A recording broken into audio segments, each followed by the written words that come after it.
கரூர் ஸ்ரீ அபய பிரதான ரெங்கநாத சுவாமி 2ஆம் நாள் சிம்ம வாகனத்தில் திருவீதி உலா. கரூர் மேட்டுத்தெரு அபய பிரதான ரெங்கநாத சுவாமி ஆலயத்தில் சித்திரை மாத திருவிழாவை முன்னிட்டு கொடியேற்றத்துடன் தொடர்ந்து நாள்தோறும் சுவாமி உற்சவர் திருவீதி விழா நடைபெற்று வருகிறது. இந்நிலையில் 2ஆம் நாள் நிகழ்ச்சியாக அபய பிரதான ரெங்கநாத சுவாமி சிம்ம வாகனத்தில் திருவீதி உலா காட்சியளித்தார்.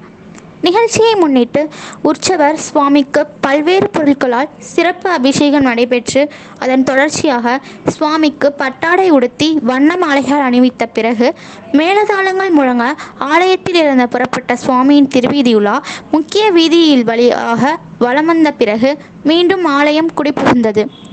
கரூர் அபய பிரதான ரெங்கநாத சுவாமி ஆலயத்தில் நடைபெற்ற சிம்ம வாகன திருவீதி உலாவை காண ஏராளமான பக்தர்கள் காத்திருந்து சுவாமி தரிசனம் செய்தனர். நிகழ்ச்சியின் ஏற்பாட்டை ஆலய செயல் அலுவலர் மற்றும் பணியாளர்கள் சார்பாக சிறப்பாக செய்திருந்தனர்.